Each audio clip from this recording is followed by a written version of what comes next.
Continuamos con la serie Verdaderos Discípulos. Este es el tema número 11, que se titula El carácter del discípulo, parte 1. Mateo capítulo 5, versículo 1 y 2. Dice así: viendo la multitud, subió al monte, y sentándose vinieron a él sus discípulos. Y abriendo su boca, les enseñaba. ¿Qué les enseñaba Jesús? La enseñanza de Jesús, que Él estaba a punto de darles aquí a sus discípulos, tenía que ver totalmente con el estado interno del discípulo, con el corazón del discípulo. La enseñanza de Jesús siempre estuvo enfocada a la formación del carácter de sus discípulos. Hoy se le da más énfasis a los dones y a las señales que un cristiano pueda hacer que a la formación del carácter. Pero ese es un orden invertido.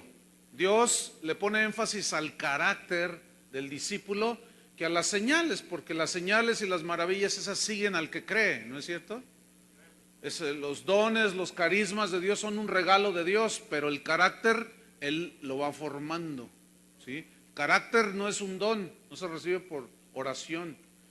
Entonces, déjeme darle una definición de carácter. Según el diccionario de la Real Academia Española, dice que carácter es el conjunto de cualidades de una persona que la distingue de otras en su modo de ser, en su modo de vivir, en su modo de obrar.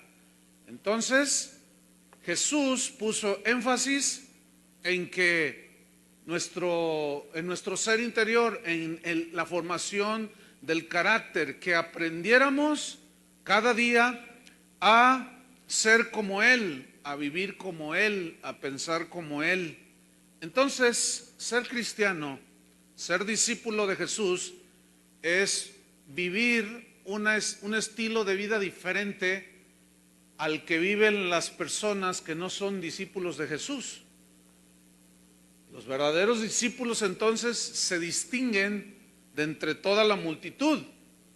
Es decir, que los verdaderos discípulos de Jesús no son del montón, aunque aquí hay un montón. Hay una multitud aquí, pero ¿cuántos son discípulos de Jesús?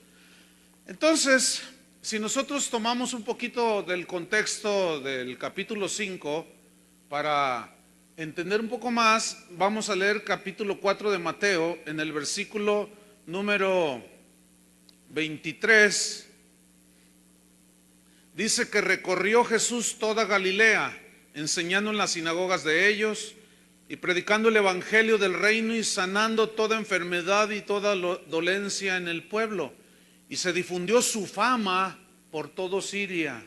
Y le trajeron todos los que tenían dolencias, los afligidos por diversas enfermedades y tormentos, los endemoniados, lunáticos y paralíticos, y los sanó, como prueba de que Él era el Mesías, del Hijo de Dios, Dios encarnado, y haciendo estas maravillas que nadie hasta ese momento había hecho ni podrá hacer, solamente el Hijo de Dios.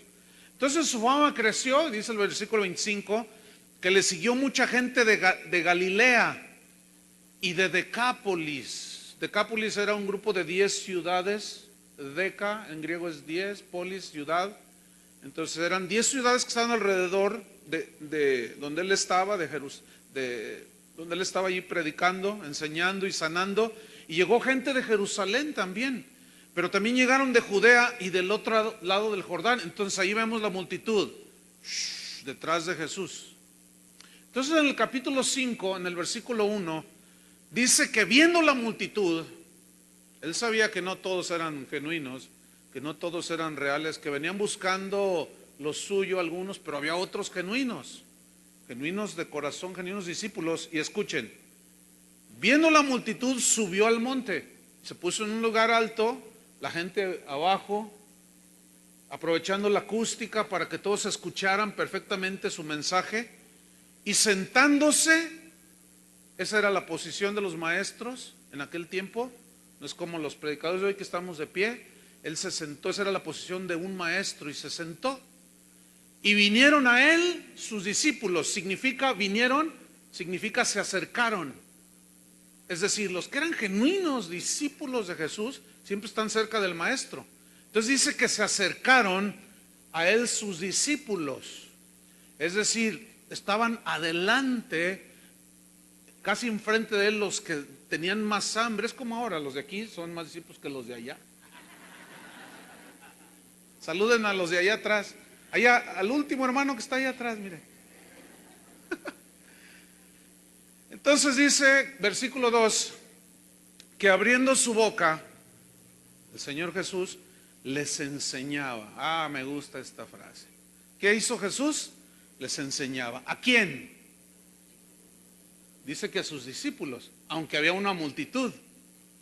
Y les enseñaba diciendo, versículo 3, bienaventurados los pobres en espíritu.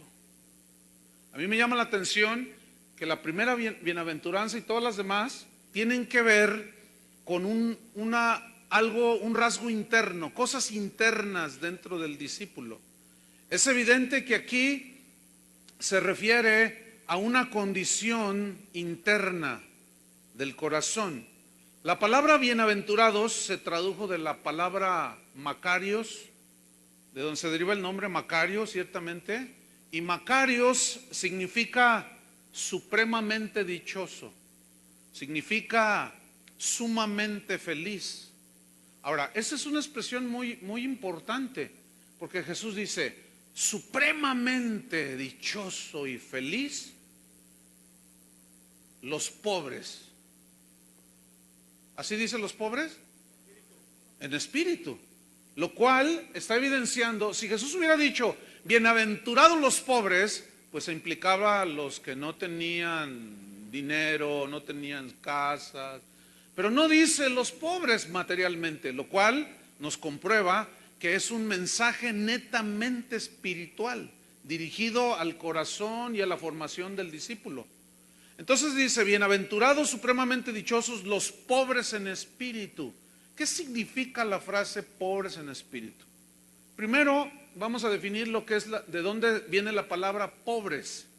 Viene de la palabra griega tojos, que literalmente significa mendigo. ¿Qué hace un mendigo? ¿Quién es un mendigo? Bueno, la definición dice que es alguien que no tiene absolutamente nada, que vive en la miseria, que tiene múltiples necesidades pero no tiene recursos. Por lo tanto, el mendigo es un miserable que al no tener nada, entonces con insistencia extiende la mano para pedir ayuda. Ayúdenme, por favor. Entonces, ¿qué hace un mendigo? Mendiga. ¿Qué es mendigar? Según el diccionario es pedir ayuda. Pedir ayuda, pero con una actitud de humillación, porque no tiene recursos propios, por lo tanto necesita urgentemente que alguien le tienda la mano y le ayude. El otro día se acercó a una persona, yo iba con mi hija y se veía de aspecto indigente y con su rostro así pues se ve la necesidad. Dice, por favor ayúdeme. Entonces me dice mi hija, dice, ay, dice, ay, qué vergüenza pedir, dice. Le digo, pues fíjate que ellos se comen la vergüenza. Cuando una persona no tiene nada ni nadie quien le ayude y empieza a mendigar una ayuda, a pedir, a solicitar, no le importa. Y hasta la posición del cuerpo, cuando alguien pide una ayuda así, es hasta como de humillación, hasta hay cierta inclinación. Ayúdenme, por favor. Bueno, pues déjenme decirle que la palabra que Jesús dijo aquí, pobres en espíritu, significa mendigo. Pero ¿cómo? A ver, explícame un poco más, pastor. Pues con mucho gusto le voy a explicar. Y gratis.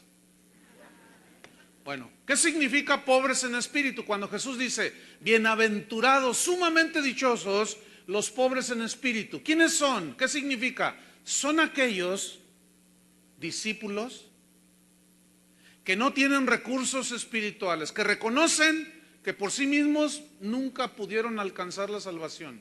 Por lo tanto, tuvieron que pedir urgentemente, sálvame, Señor. Son aquellos que reconocen su miseria espiritual, que no tienen absolutamente ningún recurso de ningún tipo, con lo cual ellos se puedan valer a sí mismos. Por lo tanto, reconocen que en ellos no hay ningún campeón, sino un ser totalmente carente de recursos propios. Es decir, un discípulo verdadero es alguien que reconoce que necesita a Dios, que sabe que cada día, como necesita el pan para el cuerpo, necesita las palabras de Jesús que tienen vida eterna. Por lo tanto, un verdadero discípulo de Jesús tiene la actitud de un mendigo, es decir, que reconoce que no tiene nada en sí mismo. Lo que decía Pablo, porque él decía, nuestra competencia proviene de Dios. O sea, no que nosotros seamos competentes por nosotros mismos, o sea, nuestras capacidades, sino que nuestra competencia viene del Señor. En otra parte dice Pablo que él hacía muchas cosas para el Señor, pero luego aclaraba, pero no yo, sino la gracia de Dios en mí, porque yo reconozco que en mí yo no tengo nada. Por eso el verdadero discípulo, escuchen bien, tiene una dependencia de Jesús total. Total. De otra manera, no puede ser discípulo de Jesús. Entonces, la primera característica de un verdadero discípulo en su carácter es que sea pobre de espíritu, que reconozca humildemente su condición de pobreza espiritual, que es la base para entonces recibir las riquezas de Cristo, es decir, la provisión. Por ejemplo, cuando tú tenías la necesidad de la salvación, que estabas convictado de pecado, no podías, no tenías recursos para salvarte a ti mismo.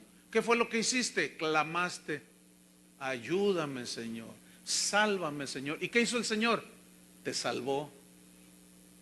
Entonces, cuando tú reconociste tu necesidad de salvación, Él extendió su mano y te salvó. Cualquier necesidad que un discípulo tenga para enfrentar cualquier situación de la vida, tiene que depender del maestro, porque el maestro es el que sabe, el maestro es el que da la instrucción. Entonces, el verdadero discípulo reconoce su pobreza espiritual, porque sabe que es el punto o es la base para entonces recibir la ayuda del Señor. Porque el que es autosuficiente y soberbio y orgulloso, el Señor lo resiste y no recibe la ayuda de Él. Vamos a ver algunos ejemplos en la Biblia y vamos a comprobar cómo aún las bienaventuranzas tienen su base en el Antiguo Testamento. Por ejemplo, vamos a ver primero Segunda de Crónicas, segundo libro de Crónicas en el capítulo 20, y vamos a ver ahí la historia de un rey, se llamaba Josafat. Tenían enfrente de ellos un ejército que venía a despojarlos de lo que Dios les había dado. Pero el ejército los doblaba en número, lo cual aseguraba una derrota. Sin embargo, vamos a ver lo que sucede. Vamos a ver a un rey demostrando su necesidad de Dios. Y fue bienaventurado porque al mirar a Dios, Dios tendió su mano. Segunda de Crónicas 20, versículo 11. Dice, él está orando. He aquí ellos nos dan el pago viniendo a arrojarnos de la heredad que tú nos diste en posesión. Oh Dios nuestro, ¿no los juzgarás tú? Porque en nosotros, escuchen, no hay fuerza contra tan grande multitud que viene contra nosotros. No sabemos qué hacer y a ti volvemos nuestros ojos. Aquí se ve la humildad de un rey, de Josafat, de una dependencia total. Él no estaba confiando ni en sus propias estrategias militares, ni en la fuerza de su ejército, ni en las victorias pasadas. Él estaba mirando al enemigo que tenía enfrente y cuando lo vio, no dijo, no, estos me los despacho rápido. No, al contrario, calculó y dijo, no, pues es que no, necesitamos al Señor. Entonces va con Dios y le dice, Señor, no sabemos qué hacer. Y a ti volvemos nuestros ojos. Esa frase, no sabemos qué hacer, indica una pobreza. No tenía ningún recurso ante semejante enemigo que estaba ahí al frente. Yo no sé cuántos de ustedes han estado en una situación en la cual no saben qué hacer.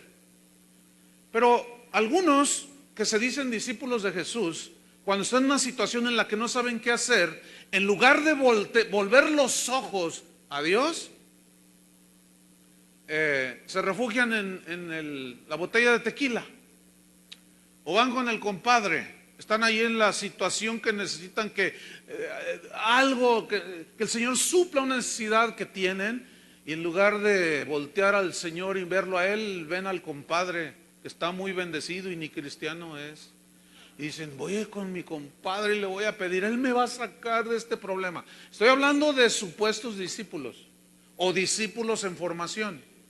Como me dijo en una ocasión un hombre, dice, pastor, yo perdí mi esposa, perdí mi negocio, me quedé en la bancarrota y en lugar de refugiarme en Dios, me refugié en el alcohol.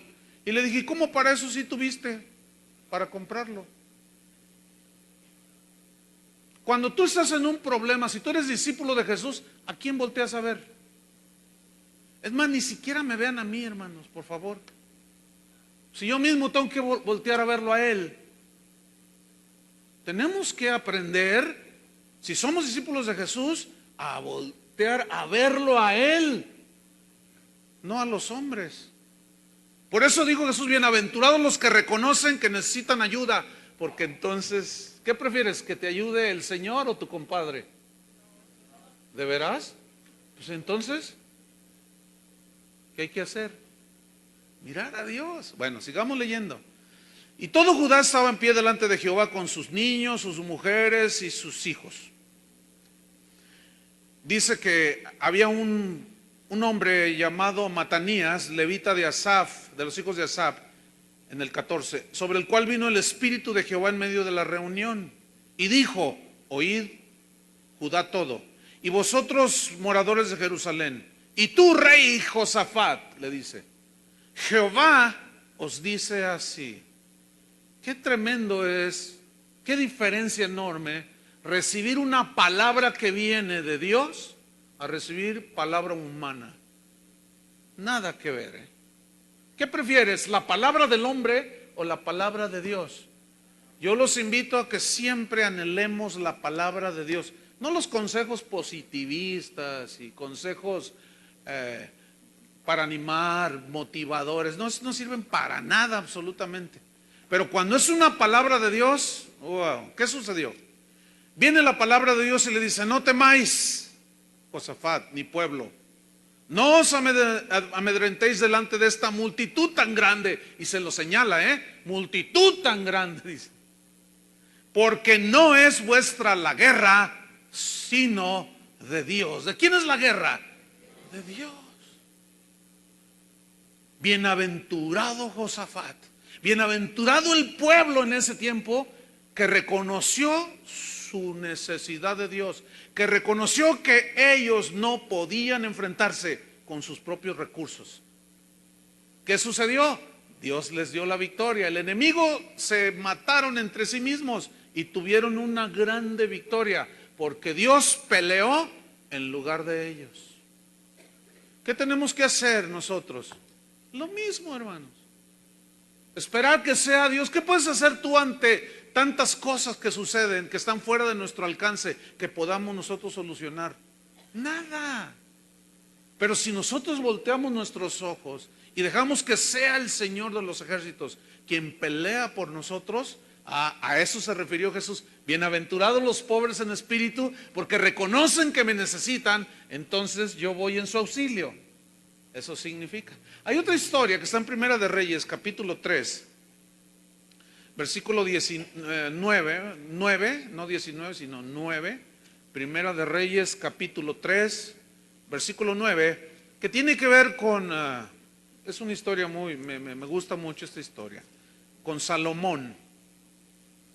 Ya David había muerto y Salomón recibe el trono, y veamos lo que dice, vamos al versículo 7, Primera de Reyes 3, versículo 7. Está orando Salomón y dice así: ahora pues, Jehová Dios mío, tú me has puesto a mí, tu siervo, por rey en lugar de David mi padre. Tú me pusiste, Señor, ok. Y yo soy joven. En otras palabras, yo soy sin experiencia, no tengo experiencia, Señor. Y no sé cómo entrar ni salir, Señor. No sé. Si tú no me ayudas, yo no voy a saber cómo hacer. Todos los hombres de Dios en la Biblia y mujeres de Dios eran pobres de espíritu. Toda esa gente nos mostró y nos sigue mostrando, y los verdaderos discípulos debemos demostrar que dependemos totalmente de Dios. Pero todos esos hombres que la Biblia muestra, era gente pobre de espíritu, que reconocían que eran mendigos. ¿Está entendiendo? Que no eran autosuficientes, que dependían totalmente y pedían la ayuda del Señor. Entonces Dios extendía su mano. No tengo experiencia. Por ejemplo, cuando Dios le dijo a Moisés: tú vas a sacar a mi pueblo de Egipto, él dijo: yo no sé ni hablar, Señor. Tú vas a ir, le dice. Dice: pero, ¿y si me preguntan que quién me envió? Señor, es que yo no puedo, precisamente porque tú no puedes. Cuando tú estás débil es cuando yo me hago fuerte en ti. Eso es algo que muchos discípulos todavía no alcanzan a asimilar. Entonces, sigo leyendo. No, yo soy joven, no sé cómo entrar ni salir. Y tu siervo, versículo 8, está en medio de tu pueblo, al cual tú escogiste, un pueblo grande, que no se puede contar ni enumerar por su multitud. Y le dice el versículo 9: dame, Señor, da pues a tu siervo corazón entendido. A mí siempre me impacta lo que Salomón pidió. No faltan en ocasiones en que pastores que están jóvenes en el ministerio me preguntan: pastor, ¿y cómo le hace para pastorear a varios miles de personas? Ay, pues la verdad, pues no, Dios lo hace. No, ándele, deme el secreto. No, pues el secreto es depender de Él. Porque fíjate, si yo con mis fuerzas tratara de pastorear a todas esas ovejas, ya me hubiera infartado. Desde hace mucho, ya me hubiera muerto yo. En mis fuerzas, aguantar todas las broncas que traen las ovejas, y eso súmale las mías. Dije: no, tiene que haber algo que nos ayude a pastorear el rebaño del Señor. ¿Saben qué es? La fuerza de Dios. ¿A poco creen que esas son mis fuerzas? No, fíjense que no. Dios me libre, porque de esa manera yo puedo seguir adelante. Y cualquier pastor. Entonces Salomón eso es lo que está reconociendo. Yo no puedo, Señor, no tengo fuerza, soy joven. Pero dame un corazón entendido para juzgar a tu pueblo.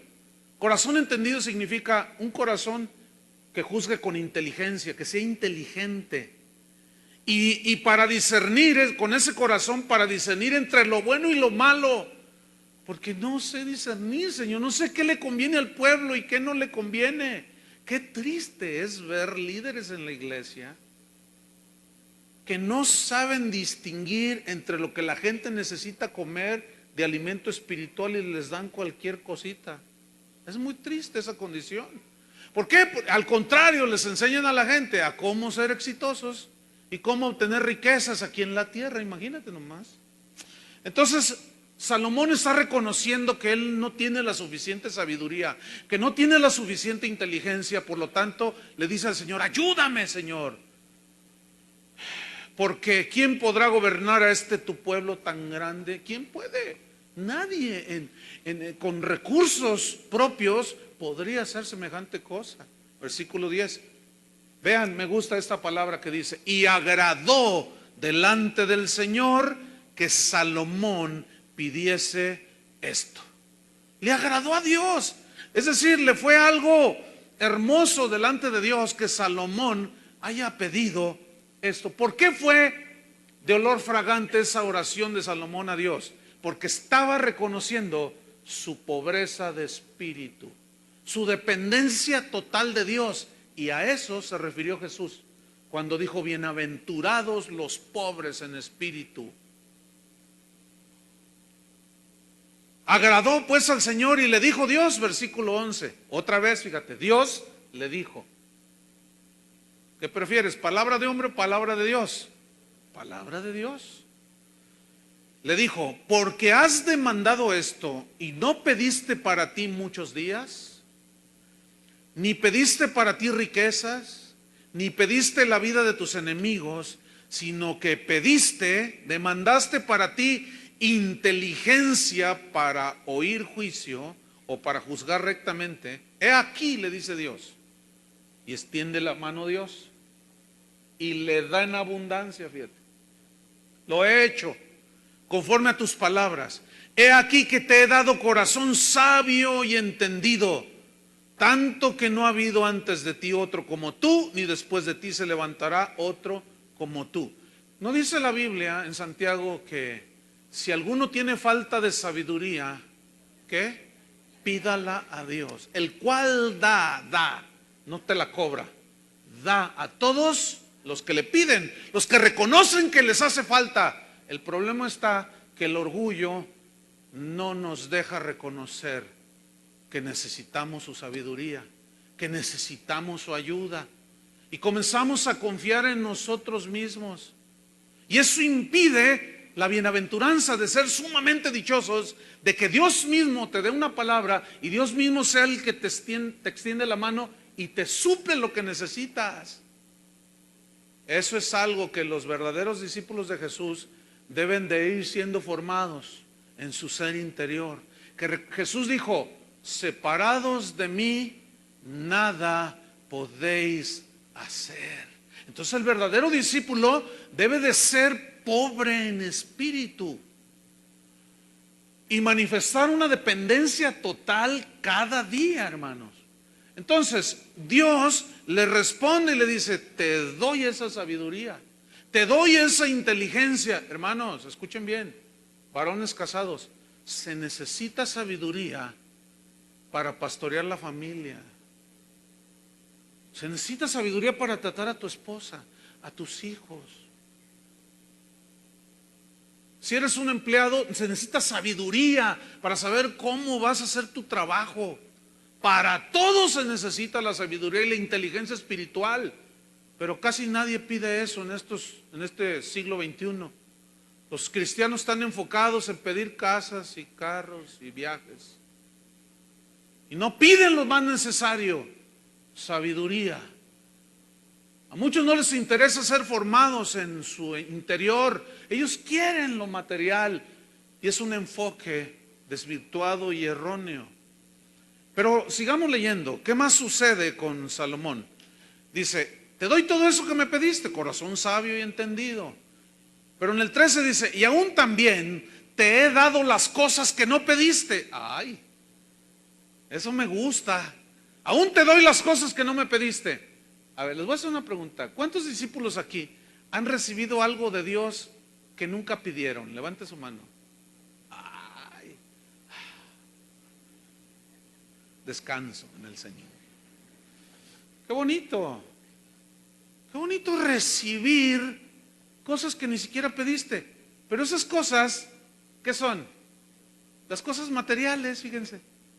¿Qué no dijo Jesús? Que no se afanen por el día de mañana. ¿Qué no miras a las aves? ¿Qué no miras a las flores del campo? Si Dios las viste así, las alimenta así a las aves, ¿no hará mucho más con vosotros, hombres de poca fe? Confíen en mí. Busquen primeramente el reino de Dios y su justicia, la rectitud del caminar con Dios, y esas cosas serán añadidas.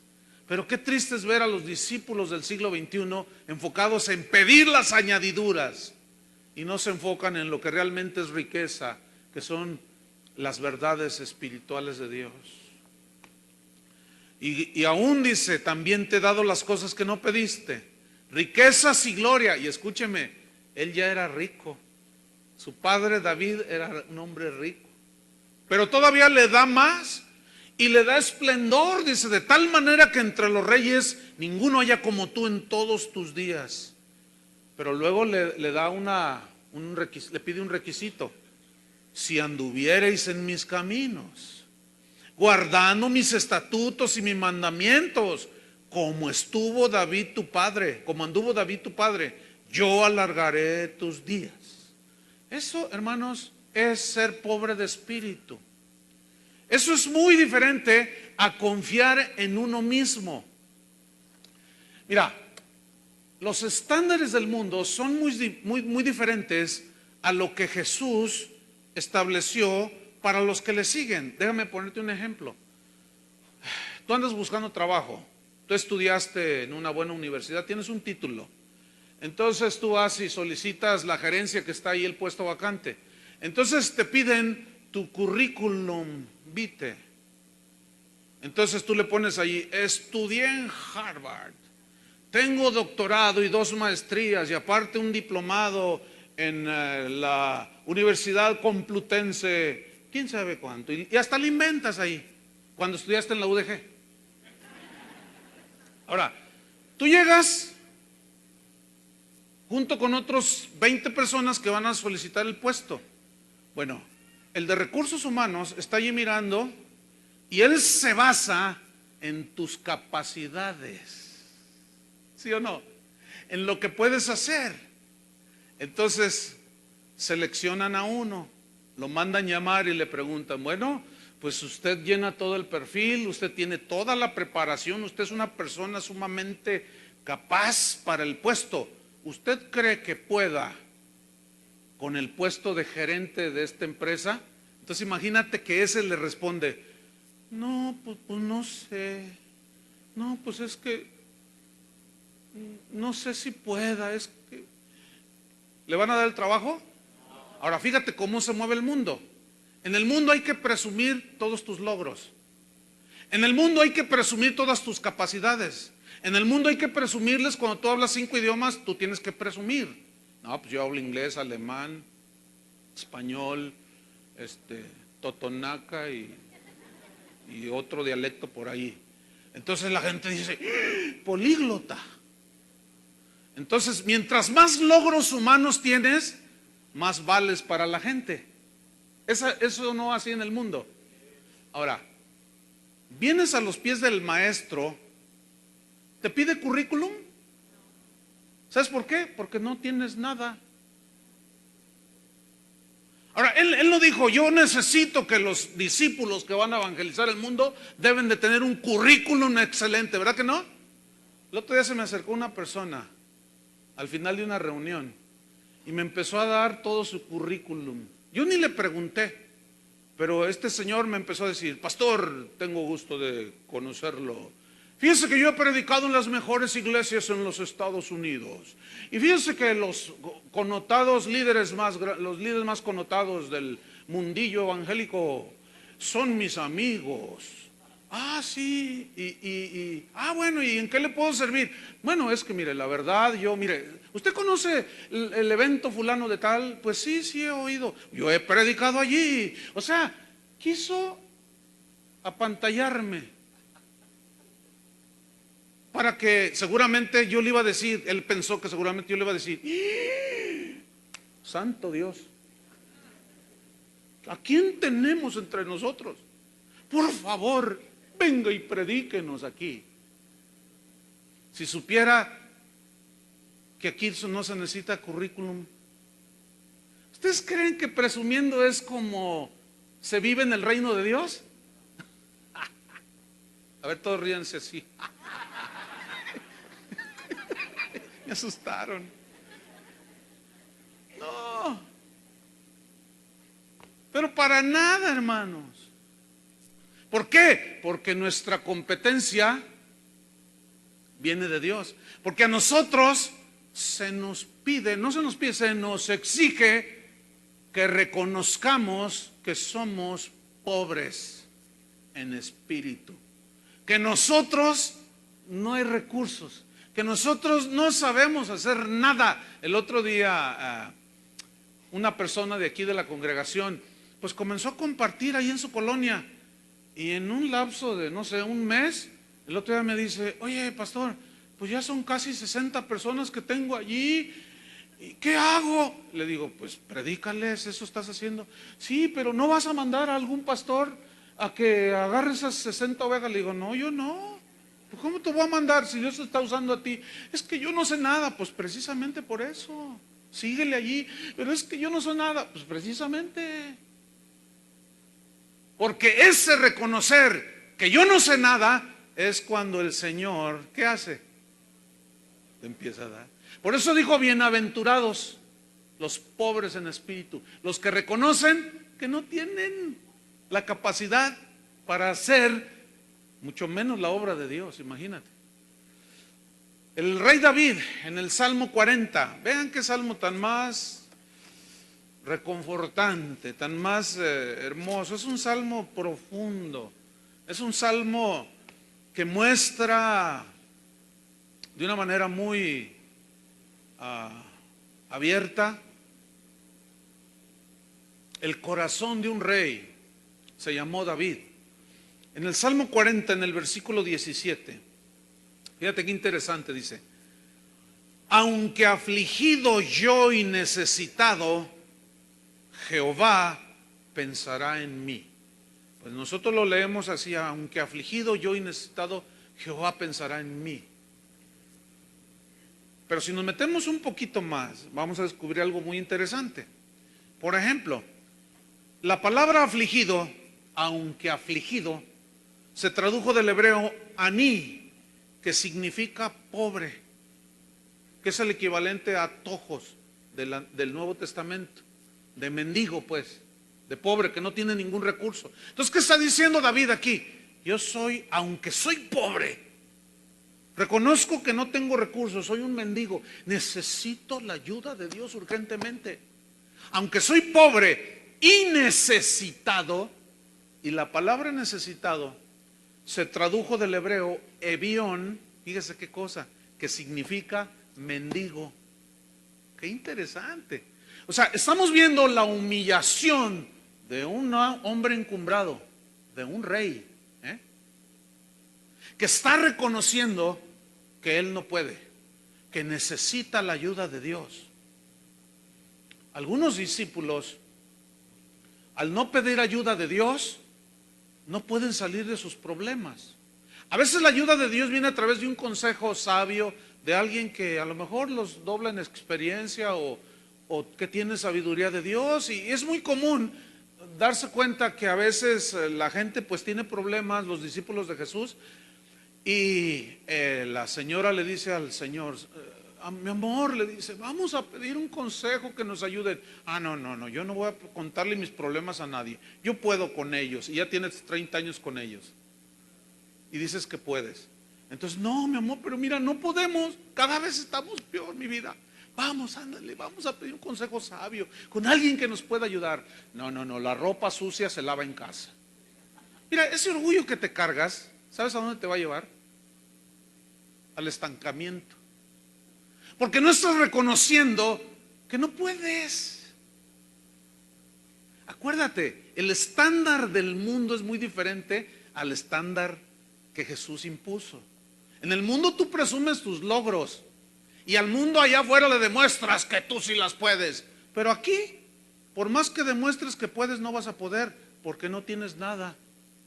Nada más que el problema es que no lo reconocemos. Pero en cuanto tú reconoces que no tienes los recursos espirituales, los recursos que te van a ayudar a salir adelante en esa situación, mientras no lo reconozcas, ahí te quedas. Ese es el problema. Ahora bien, sigue diciendo: yo reconozco que soy pobre, soy como un mendigo, Señor. Aún así, dice, precisamente por eso Jehová pensará en mí. Luego sigue diciendo: mi ayuda y mi libertador eres tú. ¿Quién es su ayuda? ¿Su compadre? No, Dios es mi ayuda y mi libertador. Dios mío, le dice, no te tardes. Ahora, le urgía una ayuda a David, ¿no es cierto? ¿Cuál era su situación? La vemos rápidamente en el versículo 11. Gire la hoja hacia atrás y vayamos al versículo 11 y vamos a ver cuál era la razón del por qué pedía ayuda. No te tardes, le decía el Señor, me urge, Señor. 11. Jehová, no retengas de mí tus misericordias, tu misericordia y tu verdad me guarden siempre, porque me han rodeado males sin número. O sea, ¿alguna vez se han sentido rodeados así? Que tu hijo está con malas compañías, que tu esposo anda quién sabe qué haciendo, o que la esposa anda quién sabe dónde, y que la hija le dieron a probar droga y te diste cuenta que le encontraste ahí marihuana, y tú dices, Dios mío, ¿qué está pasando? Ay, voy a llamar a la línea psíquica de Walter Mercado. Voy a consultar al mejor psicólogo cristiano a ver qué me dice. Fíjate nada más. Escúchenme bien, cristianos. O cristianoides también, escuchen. ¿Cómo es posible que tú digas que eres discípulo y en lugar de ir y consultar a Dios y preguntarle a Dios e ir a la palabra, digas, oiga, recomiéndeme un buen psicólogo? Recomiéndeme un qué? Un buen psicólogo, dice, para saber qué hacer con mi hija y con mi hijo y con mi esposo o con mi abuela o con mi suegra. ¿Un psicólogo? Por el amor de Dios, hermanos.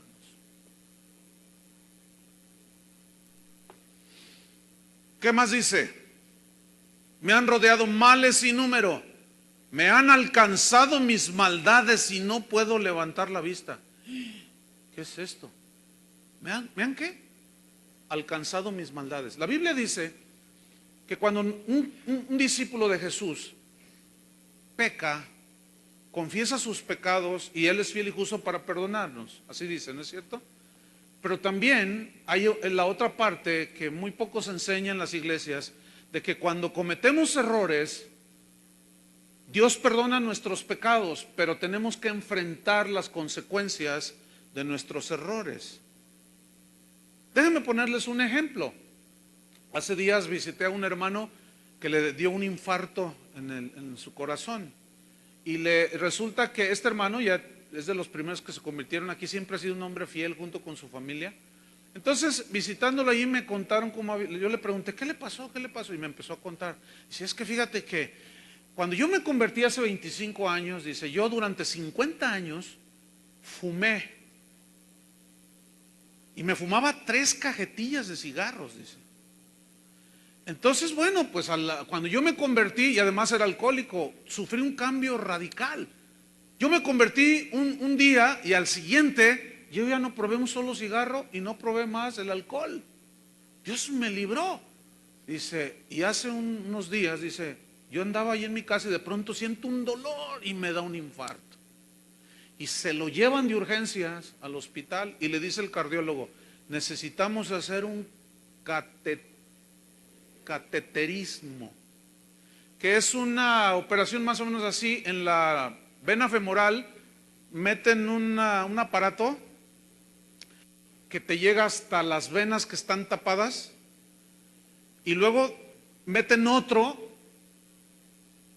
que llega a donde está la vena tapada, entonces hacen presión con aire, destapa el colesterol, la grasa que está ahí impidiendo la circulación de la sangre, entonces ya circula la sangre y ya viene la recuperación. Bueno, dice que entonces su hijo me empieza a contar, el hijo de este hermano, dice, fíjate que yo estaba dentro del hospital porque el doctor es mi amigo, entonces yo estaba allí viendo y yo miraba que le metían la sonda esa y nomás no atinaban y no se podía. 1 hora, 2 horas, 3 horas, yo miraba que el doctor me miraba a ver así con su tapabocas, así lo miraba muy preocupado. Finalmente dice, yo dije, Señor, y él me miraba así como diciendo, no, tu papá se va a morir, tu papá. Entonces dice, mira, Chuy, pastor, me dice, yo me fui por ahí a un rinconcito y yo estaba llorando y le dije, Señor, por favor, Señor, haz un milagro. Si tú haces ese milagro, Señor, quién sabe cuántas cosas le dije, por favor, Señor, ayúdanos ya. Y dice que estaba en esa oración cuando oye voces que que dicen, ay, ay, ya estuvo. Resultó que finalmente hicieron lo que tenían que hacer, se destapó la vena y empezó a correr la sangre y ya se está recuperando el hermano. Pero luego el hermano me dice, sí, pero déjame decirte lo que me dijo el médico. Dice, oiga, usted fuma, ¿verdad? Y le dice, no, hace 25 años dejé de hacerlo. Dice, bueno, pues yo debo decirle que la razón de esto fue por la nicotina que todavía está en su cuerpo. Porque la nicotina tiene un efecto, esa no se desaparece, esa se queda ahí. Así es que todos los que todavía fuman, fíjense nomás, los males los alcanzarán. ¿Qué vas a hacer? ¿A consultar los brujos de San Martín de las Flores? ¿O qué vas a hacer? ¿Vas a mirar a Dios o qué vas a hacer? Bueno, lo que pasa es que la nicotina hace un efecto así como el acerrín, cuando se tira algún líquido que lo mezclas y absorbe. Entonces, lo que hace la nicotina es que absorbe todo el colesterol y ese circula por las venas y por eso se tapan. Nada más para los que fuman, sigan fumando. 25 años. Bueno, David, o sea, son las consecuencias de nuestros errores pasados. Y muchos de ustedes se turban porque no saben por qué le están pasando ciertas cosas. Y en muchos casos son consecuencias, mis maldades, dice, mis males me han alcanzado. Dice, y no puedo levantar la vista, dice el versículo 2, y se han aumentado más que los cabellos de mi cabeza. Bueno, el que no tiene, pues son poquitos. Dice, y mi corazón, fíjate lo que dice, ¿y mi corazón qué? Me falla. O sea, estaba en una situación terrible David. Pero escuchen, ¿notan la humildad de reconocer que aunque era el rey, necesitaba a Dios? ¿Sí lo notan? Bueno, dice el versículo 13, quieras, oh Jehová, librarme. Si me libras está bien, Señor. Jehová le dice, apresúrate a socorrerme. Por eso en el último versículo le dice, Dios mío, le dice, no te tardes. Estaba en una situación. Sin embargo, David está demostrando que él dependía totalmente de Dios. A esos se refirió Jesús. Acuérdense que él está en el monte, los discípulos están allí, y abriendo su boca les enseñaba, bienaventurados, sumamente dichosos, los que reconocen que me necesitan, porque entonces yo les tiendo la mano. Pero el que no reconoce, pues ahora sí que quédese con su orgullo. Como dijo en una ocasión Adrián, estábamos en una reunión, yo no estaba, me contaron, una reunión de matrimonios. Entonces él dijo, el Señor me está mostrando que hay algunos varones que pues están haciendo cosas que no están bien, así es que pasen al frente, dice. Todos los que están haciendo cosas que no le agradan a Dios, y nadie pasaba. Pues es que no se animaban porque decían, no, si paso me descubre mi esposa, se va a dar cuenta. Entonces nadie pasaba. No pasan. Y le dice Adrián, pues quédense con su orgullo. Pues sí, porque el orgullo les impidió humillarse. ¿Están entendiendo? Entonces, el verdadero discípulo no es autosuficiente ni orgulloso. Fíjense, Pablo entendió este principio de una manera muy profunda, que es lo que el Señor desea que entendamos. Y Él quiere formar en sus discípulos este rasgo que es interno. Vamos a 2 de Corintios, es una escritura que hemos estudiado bastantes veces, pero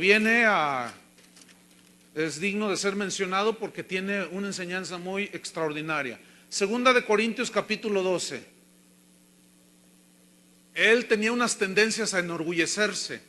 Entonces dice que a causa de las revelaciones, para que no me enalteciese sobremanera, me fue dado un aguijón, un mensajero de Satanás que me bofeté. Versículo 8 dice, respecto a lo cual, 2 de Corintios 12, 8, respecto a lo cual 3 veces he rogado al Señor que lo quite de mí. Y me ha dicho el Señor, bástate mi gracia. O sea, que confórmate con mi gracia, con la ayuda que yo te pueda dar, nada más. Pues ayúdame, le decía, bástate mi gracia, porque mi poder se perfecciona o hace su obra completa en la debilidad. ¿Qué significa eso? Debilidad se tradujo de una palabra griega, atseneia, que significa literalmente fragilidad. O sea, es decir, ¿en dónde se perfecciona el poder de Dios en una persona? En lo frágil que es. Pero cuando lo reconoce que es frágil y que no tiene recursos, que él no puede hacer ni enfrentar las cosas en el mundo.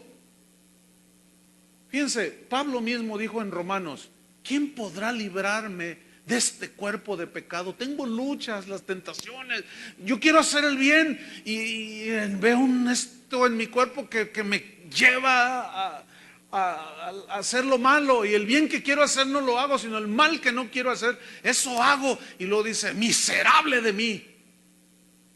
Ah, qué diferente.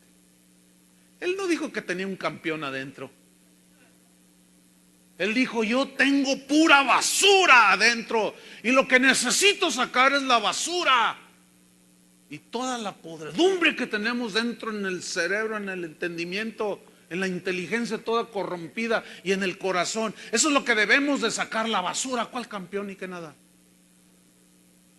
Dice: miserable de mí, yo reconozco que soy un miserable. ¿Quién podrá librarme de este cuerpo de pecado? ¿Quién? Y luego dice: gracias doy a Dios por Jesucristo. Tremendo apóstol. Ese sí era un apóstol, no como los de ahora que presumen los trajes que se ponen, presumen las residencias que tienen, presumen los jets en los que vuelan, presumen sus pasaportes. Mira, yo ya he viajado por todo el mundo. Aquí está, mi hermano, cuando anduve en Arabia Saudita. Sí, pero andaba ya en un crucero allá por el mar, quién sabe qué, y andan presumiendo. ¿Serán esos como Pablo? No. ¿Esos qué van a decir? Soy un miserable. Ellos no dicen soy un miserable. Al contrario, ahorita vamos a ver una escritura bien tremenda.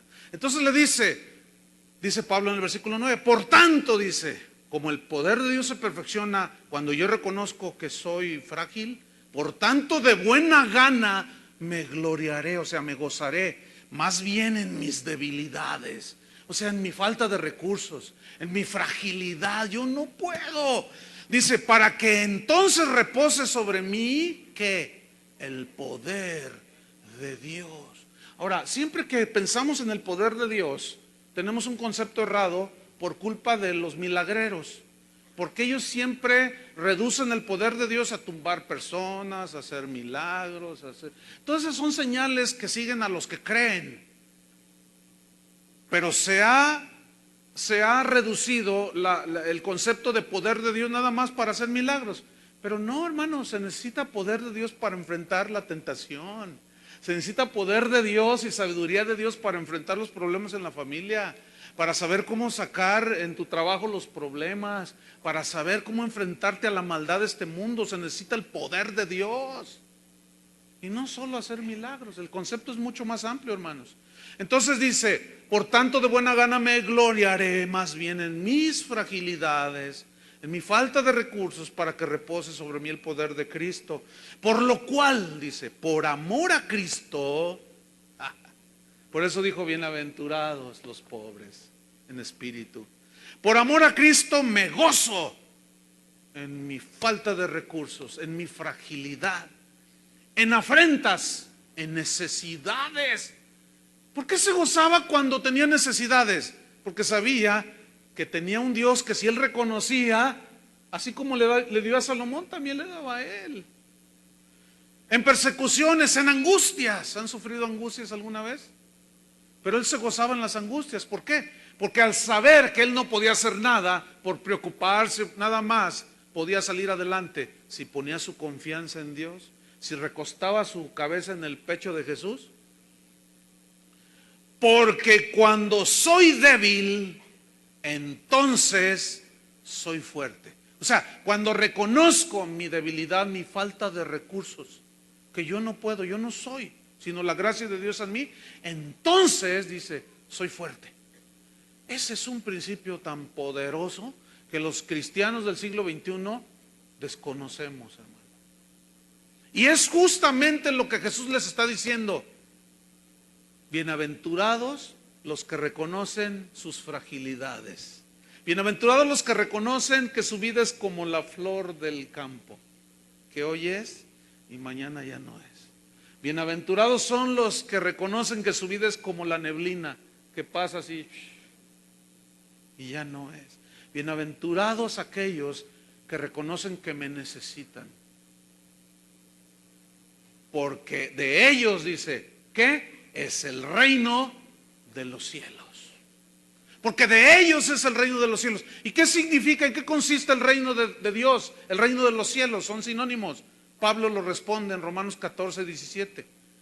Dice, porque el reino de Dios no es comida ni bebida, ¿no? Sino justicia, paz y gozo en el Espíritu Santo. ¿Qué significa justicia, paz y gozo? Justicia, la justificación que viene de Dios. Cuando tú reconoces que tú no puedes salvarte de tus propios pecados ni de la esclavitud del pecado, clamas a Dios por la salvación y Él te la regala y lava tus pecados en la sangre de Cristo. Entonces te justifica y te hace libre de la esclavitud del pecado. Y luego caminas con las leyes del reino, con humildad. Tú sigues dependiendo del Señor. Entonces, ¿en qué consiste vivir en el reino de Dios? No es comida ni bebida, o sea, no son las cosas materiales, sino las cosas espirituales. Pero luego viene la paz, justicia, paz. ¿Cuál es el resultado de la justificación? Según Romanos 5:1, justificados pues por la fe, tenemos paz para con Dios. Ay, hermano, no hay nada más maravilloso para un ser humano caminar en paz con Dios. Ya hizo las paces con Dios. ¿Cómo lo hizo? Cuando reconoció que Jesús era su Salvador. Cuando reconoció que necesitaba ayuda. Entonces, por lo tanto, hay paz con Dios y el cristiano, el discípulo, camina con paz en su corazón.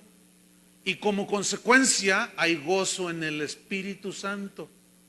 Que es a lo que Jesús se refería cuando dijo, sumamente dichosos, van a disfrutar.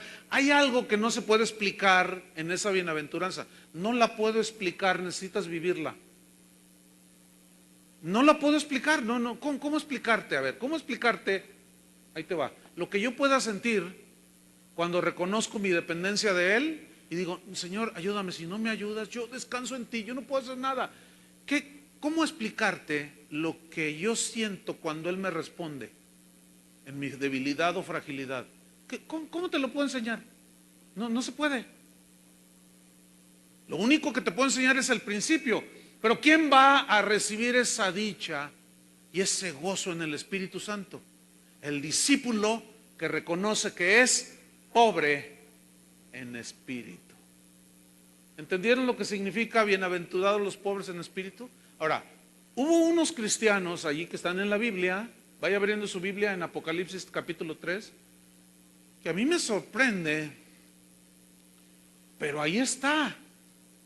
Eran unos cristianos que tenían un concepto de ellos mismos, ay, que tú dices, wow, ¿cómo? ¿Será posible? Ahí está, lo vamos a leer ahorita, capítulo 3 de Apocalipsis.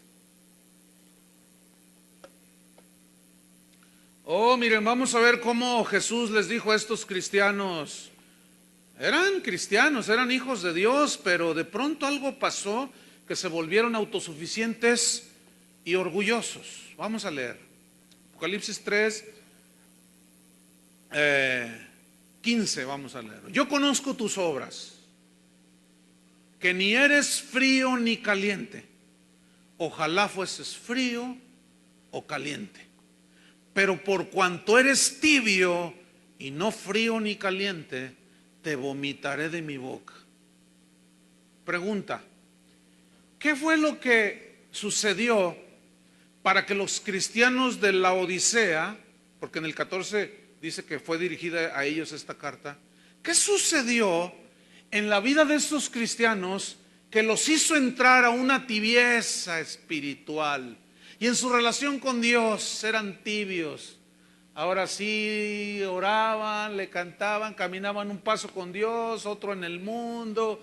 Ay, vamos al estudio bíblico, vamos, ay, no tengo ganas, me quedo, a ver, las tontas no van al cielo. No, pues es que ay, estoy tan cansado. Es una tibieza espantosa. Ahora escuchen, hay un dicho en México que dice que la carga hace andar al burro, ¿no? Pero vean la situación de estos. ¿Por qué entraron en esa tibieza? La respuesta está en el versículo 17.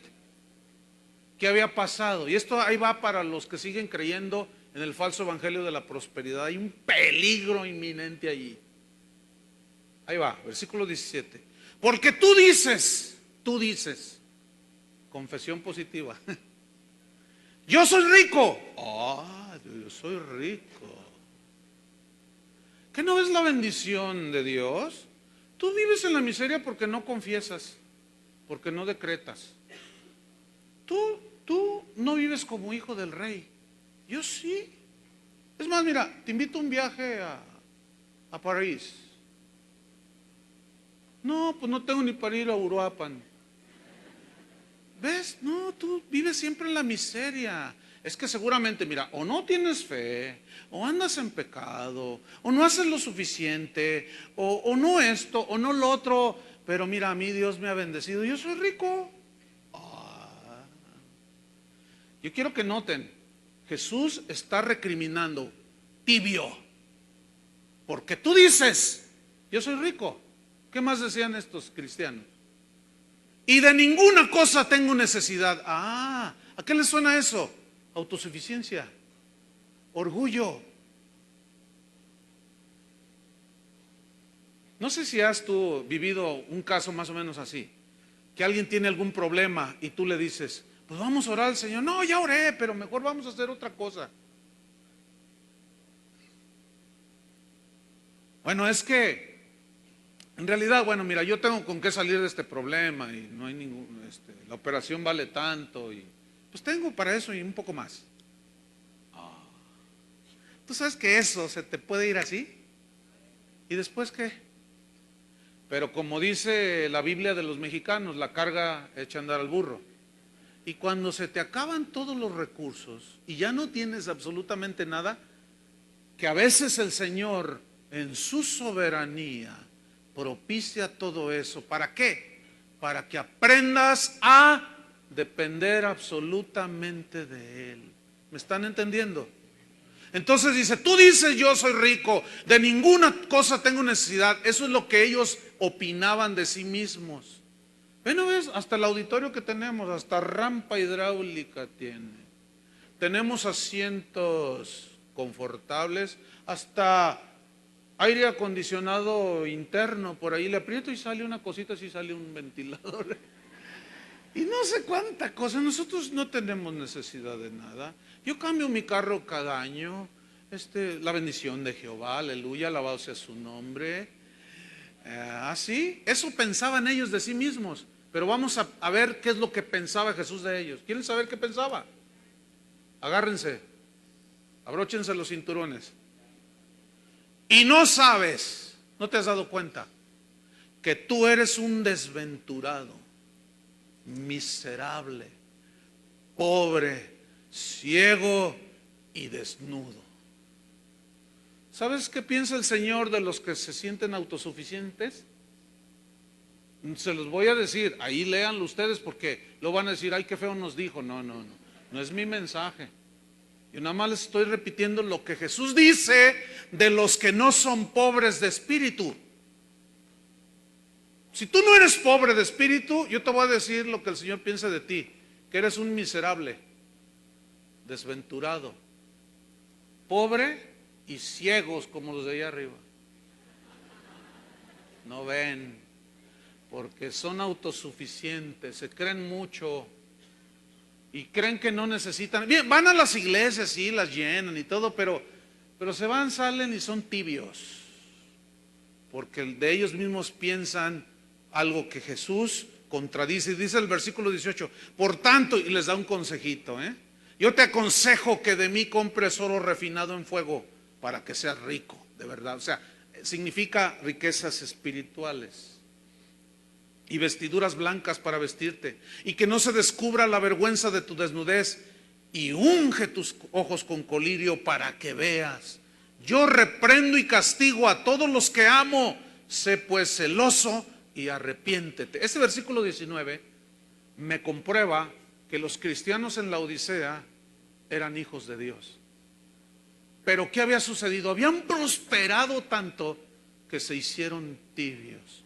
Esa es la característica de la iglesia de hoy, sobre todo en los Estados Unidos y en los países del primer mundo.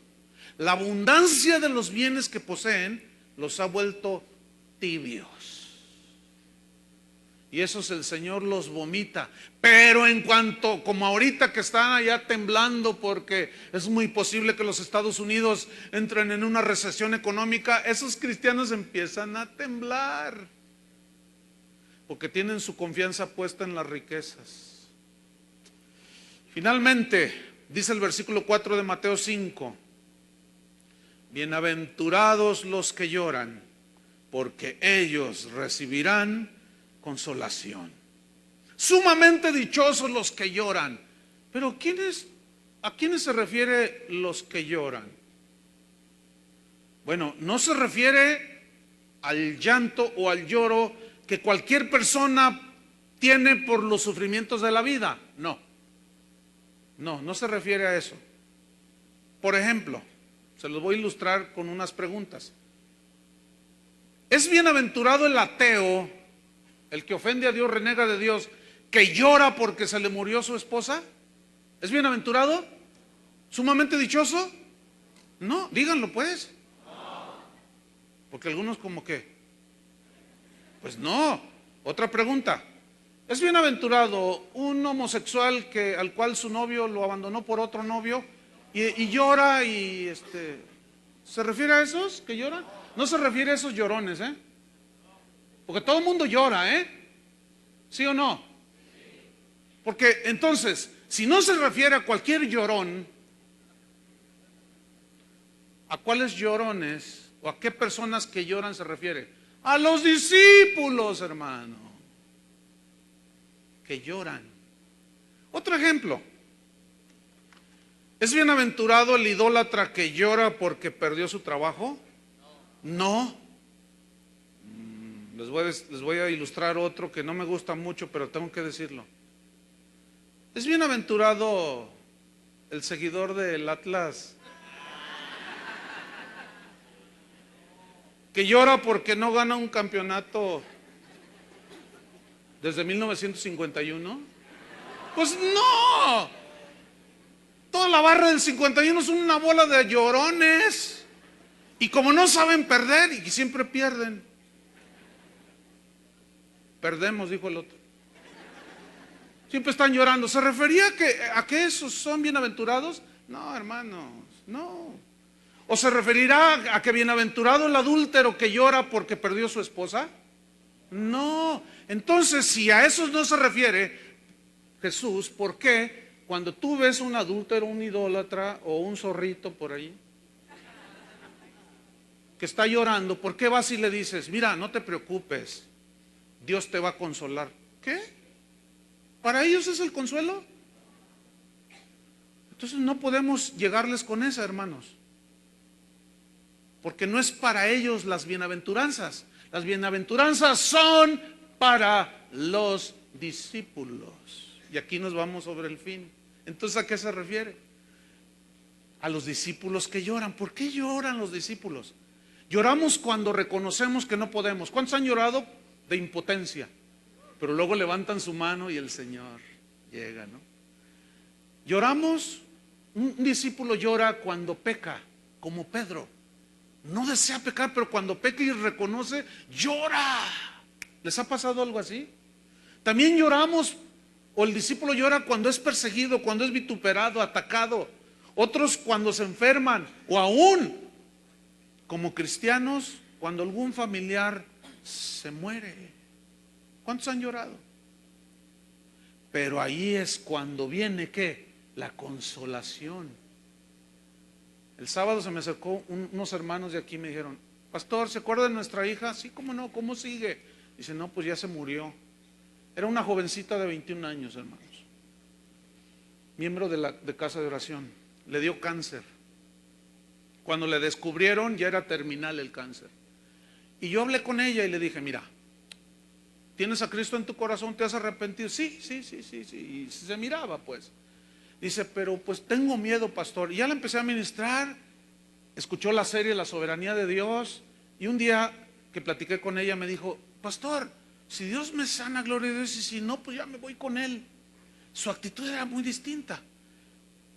Otra vez la miré, ¿cómo estás? Y dice, ay, pues me siento mal por la quimioterapia y todo. Bueno, el sábado sus padres me dijeron, pastor, ya se murió. Y mi hermano fue, tú fuiste, ¿verdad? Con ella. Bueno, yo les pregunté a ellos, ¿y ustedes cómo se sienten? Y dice el hermano, pues tristes, pero a la vez pasó algo. Y dice la señora, déjame contarle yo al pastor. Dice, mire pastor, algo sucedió que teníamos una paz indescriptible, que teníamos una consolación y hasta un gozo. Esto es para los discípulos, hermano. Esta gracia es para los discípulos. Estas bienaventuranzas son para los hijos de Dios que lloran por las cosas que suceden en la vida. Porque ellos, dijo Jesús, ellos, los discípulos, hermanos, ¿qué recibirán? Consolación. Y consolación viene del griego parakaleo, que significa llamar cerca para abrazarlo. Fíjate qué bonito, ¿eh? Llamar a alguien cerca para abrazarlo, para confortarlo, para alentarlo, para consolarlo. Entonces, ¿qué significa esto? Que el Señor a sus discípulos los atrae cuando sufren aquí en la tierra. Los atrae a su pecho, los abraza, los anima, los conforta, los consuela a seguir hasta el final. ¿Cuántas veces el Señor va a consolar a sus discípulos que lloran? Las veces que sean necesarias. Pero les tengo una buena noticia. Un día nuestro llanto terminará. ¿Cuántos anhelan ese día? Ay, yo a veces he dicho, ya Señor, ya. Pero todavía no. Un día nuestro llanto terminará. Dios mismo enjugará, así mira, toda lágrima. Así, ven. Wow. Dios mismo enjugará toda lágrima de nuestros ojos. Y en un sentido total y completo, los discípulos de Jesús serán consolados por toda la eternidad. Solo los que reconocen que son pobres en espíritu y que lloran y recibirán la consolación del Señor. Termino leyendo Apocalipsis 21, se pone de pie. Apocalipsis 21. ¿Cuál es el requisito para ser consolado, hermano? Que usted reconozca que es pobre de espíritu.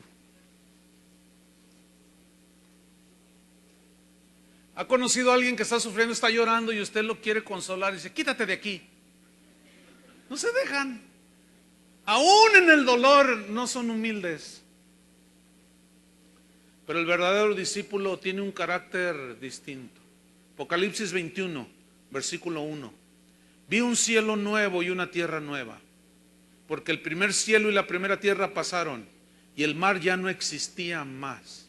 Yo, Juan, vi la santa ciudad, la nueva Jerusalén, descender del cielo de Dios, dispuesta como una esposa ataviada para su marido. Y oí una gran voz del cielo que decía, he aquí el tabernáculo de Dios, la habitación, Dios mismo, con los hombres.